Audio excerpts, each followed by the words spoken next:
यो अन्तप्रविश्य मम वाचमिमां प्रसुप्तां सञ्जीवयत्यखिलशक्तिधरस्वधाम्ना अन्यांश्च हस्तचरणश्रवणत्वगादीन् प्राणान्नमो भगवते पुरुषाय तुभ्यं प्रसन्नतां या न गताभिषेकत तथा न ममले वनवासदुःखत मुखाम्बुजश्रीरघुनन्दनस्य मे सदास्तु सा मञ्जुलमङ्गलप्रदा गुणातीतोऽक्षरं ब्रह्म भगवान् पुरुषोत्तमः जनो जानन्निदं सत्यं मुच्यते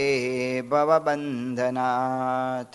श्री स्वामिनारायण भगवाननी जय। अक्षर पुरुषोत्तम महाराजनी जय। सियावर रामचंद्र भगवाननी जय। राधा कृष्ण देवनी जय। उमापति महादेवनी जय। गुणातीतानंद स्वामी महाराजनी जय। भगत जी महाराजनी जय।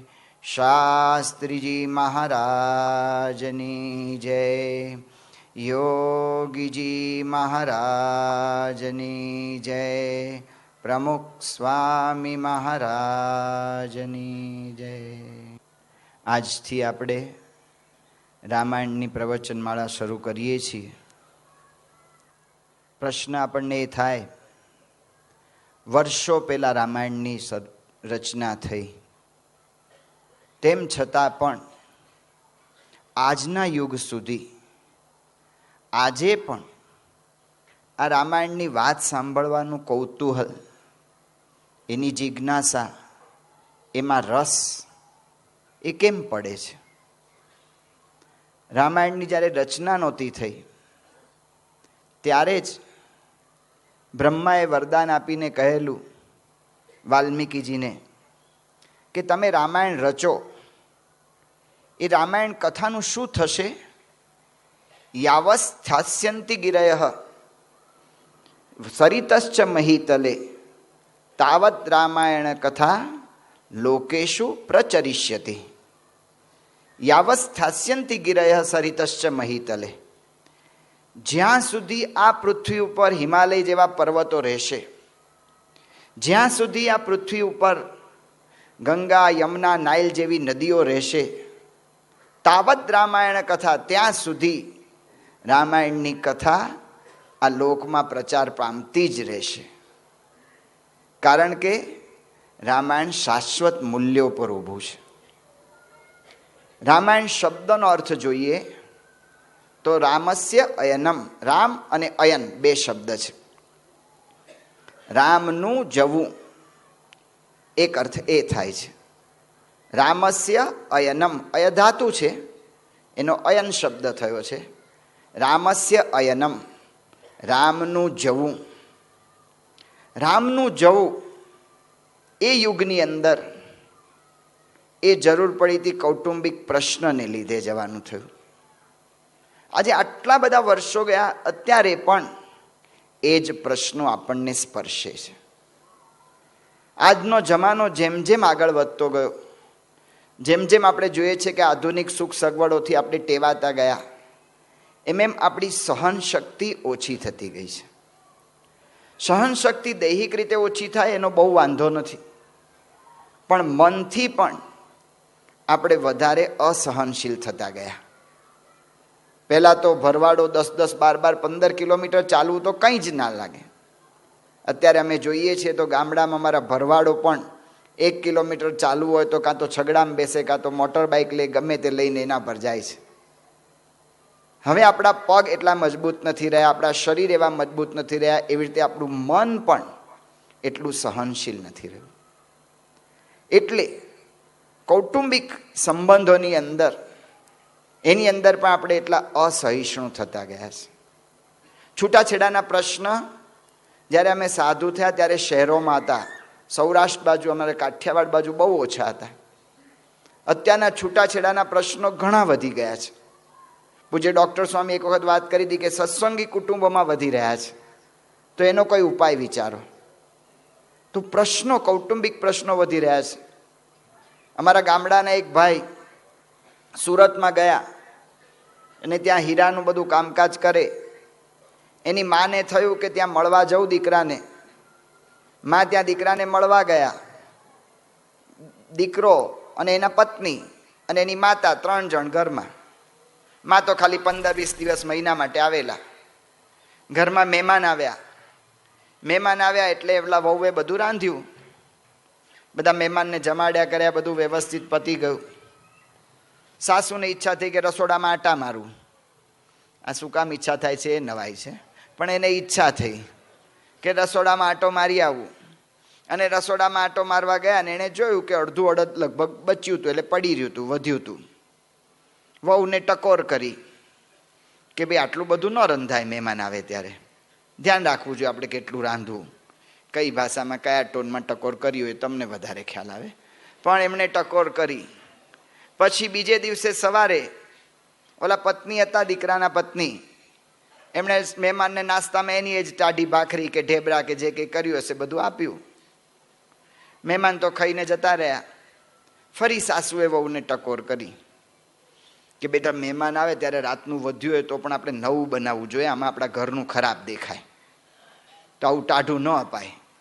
2 ટકોર થઈ. મહેમાન તો ઘરે જતા રહ્યા. સાસુ કોક સગાવાલાને મળવા ગયા. એનો પતિ ક્યાંક કામકાજમાં ગયો અને આ બેને ઊંઘની વધારે પડતી ગોળીઓ લઈ લીધીને આપઘાત કરીને મરી ગયા. કેટલો નાનો પ્રશ્ન! 2 ટકોર. 2 જ ટકોરની અંદર કુટુંબની અંદર આટલો મોટો પ્રશ્ન થઈ શકે? 2 બહેનો હતી. મોટી બેનના કંઈક લગ્ન હશે એટલે એના માટે ઘરેણા આવેલા. કંઈક પર્વ હશે, ઉત્સવ જેવું હશે. નાની બેનને ફરવા જવું હતું તો એની મમ્મીને વિનંતી કરી કે માં હું ઘરેણા પહેરવા. તો એની બાએ કહ્યું કે આપણે બેન માટે લાવ્યા છીએ, પણ કે મારે એક જ દિવસ પહેરવા છે, મારે ક્યાં લઈ જવા છે, હું એને પાછા જ આપી દેવાની છું.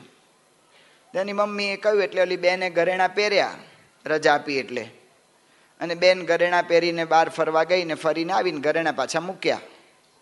મોટી બેને જોયું કે મારા ઘરેણા કેમ પહેર્યા. આમાં 2 બેન વચ્ચે બોલાચાલી થઈ.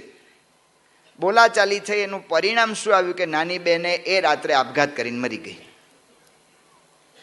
કેટલા સામાન્ય પ્રશ્ન! બધા ઘરમાં આપઘાત થતા નથી, પણ બધા ઘરમાં ઉદાસીનતા તો ઘણી આવી જાય છે. આવી નાની નાની ઉદાસીનતા છે ને, એ આપણને કેવી નડે છે. 2000, 5000, 10,000 શિલિંગના બૂટ પહેર્યા હોય, બહાર બધાને લાગે કે ચપચપ ચાલે છે, પણ અંદર 2-4 કાંકરીઓ ઘૂસી ગઈ હોય ને, એવી રીતે આપણને ખૂંચે છે. એ સહન થતી નથી, એ રાત દિવસ ખૂંચે છે. એટલા માટે કહ્યું કે રામસ્ય અયનમ, રામનું જવું એ જે કારણ અત્યારે પણ શાશ્વત છે. રામસ્ય અયનમ, અયનમ ઇતિ માર્ગમ. અયનનો એક અર્થ થાય છે માર્ગ. રામ કઈ રસ્તે ગયા? રસ્તો કઈ ગયા? આમ સીધે સાધે રીતે જોઈએ તો ભગવાન શ્રી રામ અયોધ્યાથી નીકળ્યા એટલે ચિત્રકૂટ પર ગયા. ચિત્રકૂટથી નીકળ્યા એટલે દંડકારણ્યમાં ગયા. દંડકારણ્યથી કિષ્કિંધા ગયા, દક્ષિણમાં નીચે. કિષ્કિંધાથી આગળ જતા જતા રામેશ્વર સુધી ગયા અને લંકા ગયા. આમ સીધું દેખાય. એ માર્ગ નથી. રામે કયો રસ્તો લીધો? આ પ્રશ્ન એમના ઘરમાં થયો. એ પ્રશ્નને ઉકેલવાનો રામે કયો માર્ગ લીધો? તો રામસ્ય અયનમ. એ અત્યારે પણ બધા એ માર્ગ શોધતા રહે છે. એટલા માટે યાવસ્થાસ્યંતિ ગિરયઃ સરિતશ્ચ મહિતલે તાવદ રામાયણ કથા લોકેશુ પ્રચરિષ્યતિ. રામસ્ય અયનમ. રામ, અયનનો એક અર્થ થાય છે ઘર. રામનું ઘર ક્યાં છે? જે ઘરની અંદર યુવાન છોકરો ઘરને છોડીને જતા રહેવું પડ્યું, જે ઘરની અંદર પ્રશ્ન થયો ત્યારે બાપ દશરથનું મૃત્યુ થયું, જે ઘરની અંદર આટલો બધો દુઃખદ પ્રસંગ થયો, પ્રજા બધી ઉદાસ થઈ ગઈ, એ ઘરની અંદર એ ઘર આદર્શ કુટુંબ બની શક્યું? એ કઈ રીતે થઈ શક્યું? મારે રામ પાસેથી જાણવું છે. રામનું ઘર કયું, એનું સરનામું આપો તો હું રામને મળું. રામસ્ય અયનમ, એની શોધ આજ સુધી ચાલુ છે. એટલા માટે તાવત રામાયણ કથા લોકેશુ પ્રચરિષ્યતિ. રામ ભગવાનની જે વાતો આપણે શરૂ કરીએ એની પહેલા વાલ્મીકીજીની વાત કરવી પડે. કારણ કે હમણાં જે પૂજ્ય બ્રહ્મદર્શન સ્વામીએ વાત કરી, બ્રહ્મદર્શન સ્વામી જે તડાકા ને ભડાકા કરે ત્યારે ધ્રુજી જવાય, કેમનું થશે ને આપણું શું થશે.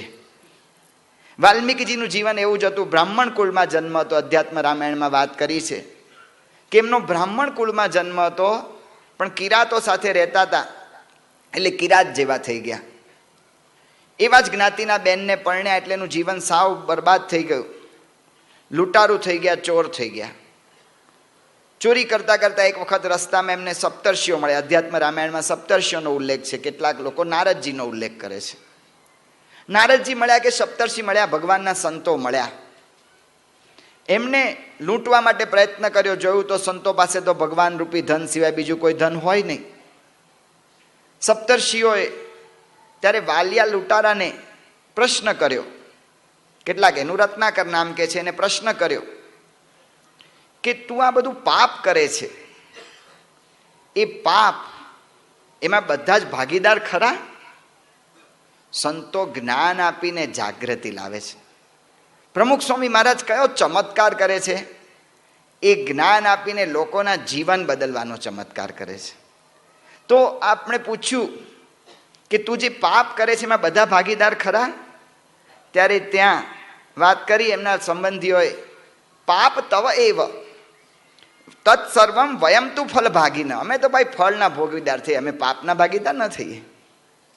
સ્વાર્થ વૃત્તિનો ખ્યાલ આવ્યો. વાલિયાને સંતોને વિશે વિશ્વાસ આવ્યો. સંતોને પૂછ્યું કે હવે શું કરું? જીવનની અધોગતિ સુધી પહોંચી ગયો છું. બ્રાહ્મણ કુળમાં જન્મેલો અને આજે હું સાવ આદિવાસી જેવો થઈ ગયો છું, જંગલી થઈ ગયો છું. કેટલી લૂંટ ચલાવી, કેટલાના ખૂન કર્યા, કેટલા કુકર્મો કર્યા. શું કરવું મારે મારા જીવનમાં? સંતોએ કહ્યું કે ભગવાનના નામનું જપ કરો. ઋષિઓએ મંત્ર આપ્યો. મંત્ર તો એકે હોઠે ચડશે નહીં. જિંદગી સુધી માર્યા ને કાપ્યા જ છે લોકોને.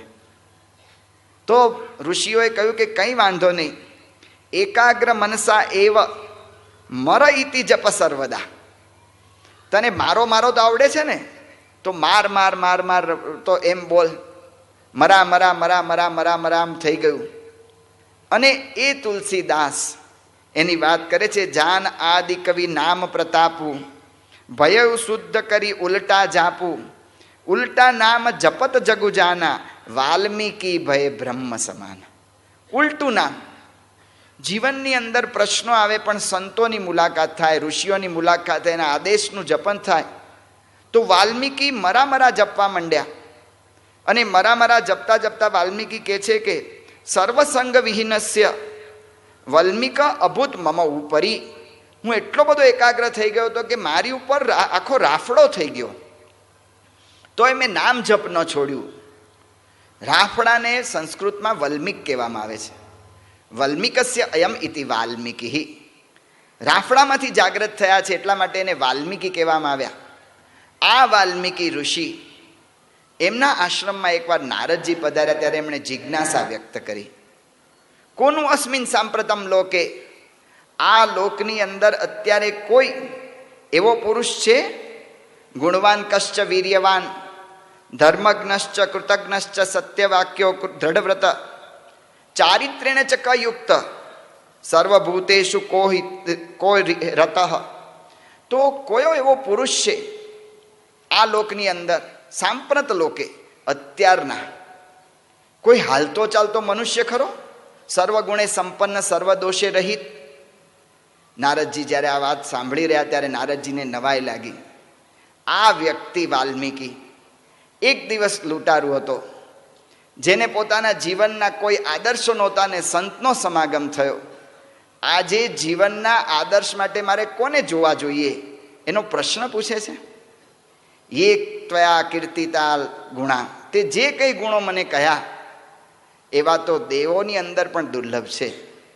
પણ એક પુરુષ છે, ઈશ્વાકુ વંશ પ્રભવ.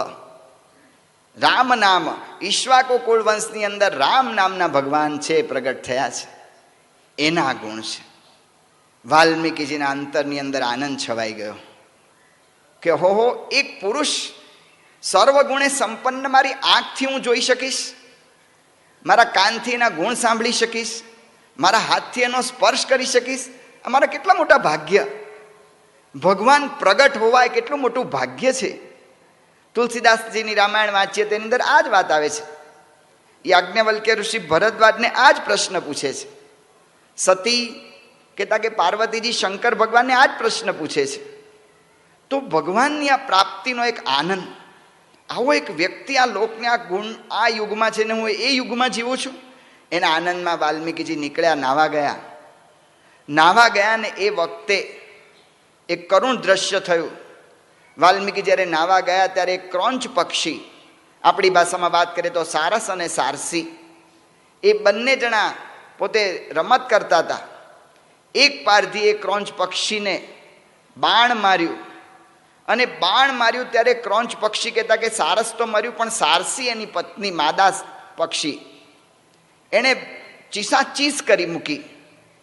જે ઋષિ બીજાને કાપતા મારતા ને દયા નહોતી આવતી, એ ઋષિને એક સારસી, એક બગલીના ચિત્કારથી એના અંતરની અંદર કરુણા પ્રગટી ગઈ.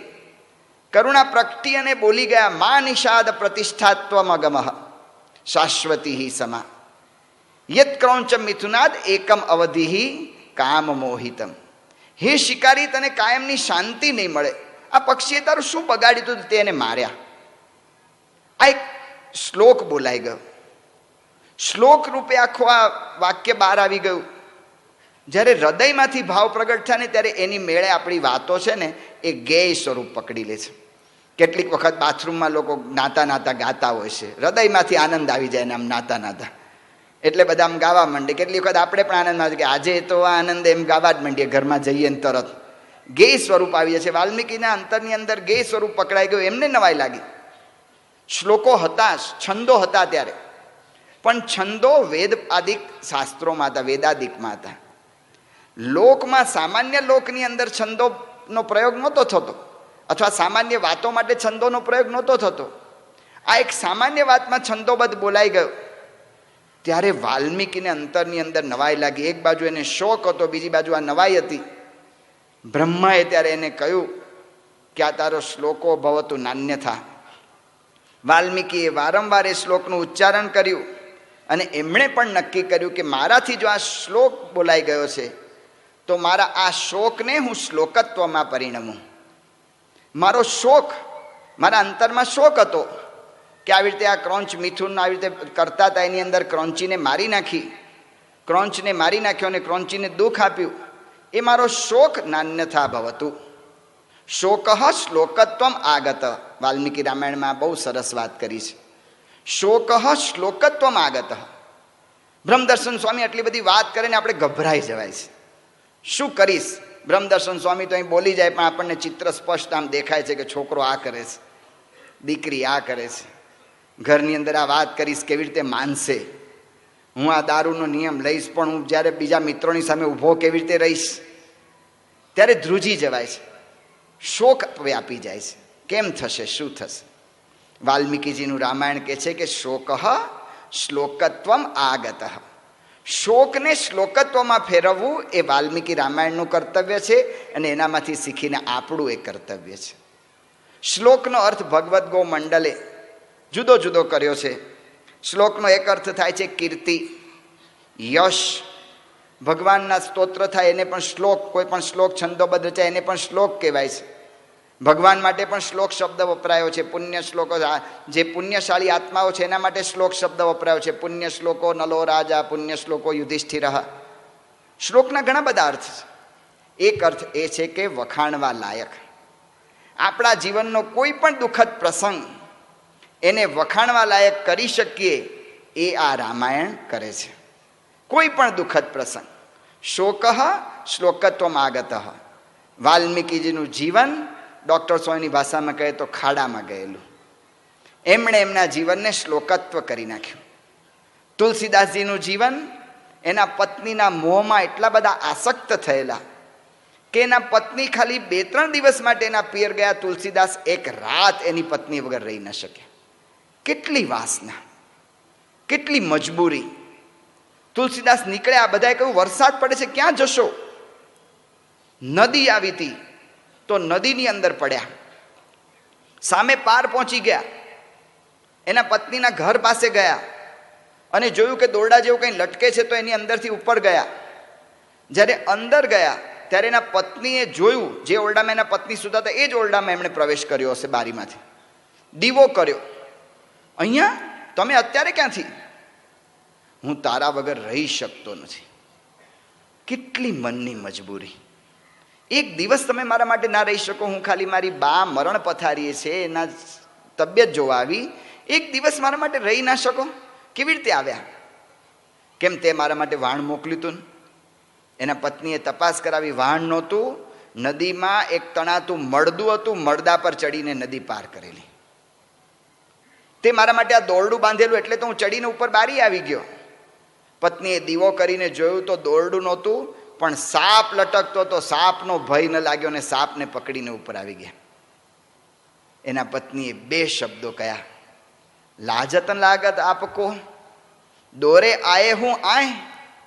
તમને એટલી શરમ નથી આવતી? એટલી કઈ તમને શરમ નથી આવતી? એટલા બધા તમે મજબૂર થઈ ગયા, એટલા બધા વાસનાસક્ત થઈ ગયા. અસ્થિ ચરમમય મમ દેહ તામે જૈસી પ્રીત. અસ્થિ અને ચામડાનું બનેલું મારા આ શરીરમાં તમને જેટલી પ્રીતિ છે એટલી જો ભગવાન સાથે હોય ને તો તમે ન્યાલ થઈ જાઓ. જીવનની અંદર શોક હતો. આવી ભયંકર વાસનાને હું કઈ રીતે ટાળી શકીશ? પણ તુલસીદાસજી કરી શક્યા. શોક શ્લોકત્વમાં આગત. શોકને એમણે શ્લોકત્વમાં ફેરવી નાખ્યું ભગવાનના ભજન, ભગવાન રામના આશરાથી. જીવનનો કોઈ પણ શોક એ શ્લોકત્વને પામી શકે. આપણે 5 દિવસ સુધી એ જ પ્રયત્ન કરીશું. આપણા જીવનના શોક, આપણા જીવનના પ્રશ્નો એ કઈ રીતે શ્લોકત્વને પામી શકાય. રામાયણ એ દશરથ રાજાના કુટુંબની કથા છે. રાજા દશરથના ઘરમાં કેટલો સંપ છે, સમૃદ્ધિ તો અતિશય છે. એની સાથે સાથે રાજા દશરથ એ સંપથી કેટલા બધા એના ઘરમાં બધા વ્યક્તિઓ જોડાયેલા છે. જ્યારે રાજા દશરથે એકલશૃંગી ઋષિ પાસે પુત્રેષ્ઠી યજ્ઞ કરાવ્યો, એ પુત્રેષ્ઠી યજ્ઞ કરાવ્યો ત્યારે યજ્ઞનારાયણ સાક્ષાત પ્રગટ થયા. યજ્ઞનારાયણે રાજા દશરથને ચરુ આપ્યો, કહેતા કે યજ્ઞનારાયણે પ્રસાદીનો ઘડો આપ્યો. એમાં પાયસ, કહેતા આજની ભાષામાં આપણે વાત કરીએ તો ખીર. એ ખીરનો ભળેલો ઘડો આપ્યો અને કહ્યું કે તમારા પત્નીઓને જમાડજો, આનાથી તમને પુત્રની પ્રાપ્તિ થશે. કેટલાને જમાડવું એવું કંઈ યજ્ઞનારાયણે નહોતું કહ્યું. દશરથ એ લીધો. એમને 2 રાણી પ્રિય હતી એટલે કૌશલ્યા અને કૈકેયી બેને અડધો અડધો ભાગ કરી આપ્યો. પણ આ કુટુંબમાં કેટલો સંપ છે. આ કુટુંબની અંદર એટલો બધો સંપ કે બંને પત્નીઓએ વિચાર કર્યો કે સુમિત્રા કેમ રહી જાય. એટલે કૈકેયીએ પોતામાંથી 1/8 ભાગ સુમિત્રાને આપ્યો અને આમણે કૌશલ્યા માતાએ પણ 1/8 ભાગ આપ્યો. ઘરની અંદર આટલા બધા સંપથી 4 પુત્રની પ્રાપ્તિ થઈ. ભગવાન શ્રી રામ, ભરતજી, લક્ષ્મણજી અને શત્રુઘ્ન, 4 પુત્રોની પ્રાપ્તિ થઈ. ઘરનું વાતાવરણ એકદમ સંપીલું છે. દશરથ રાજા એ પણ સામાન્ય રાજા નથી, બહુ વિચારવાળા રાજા છે. એ સમાજમાં રહેતા હતા પણ એમને એમ નહોતા, એ વિચાર કરીને જીવતા હતા.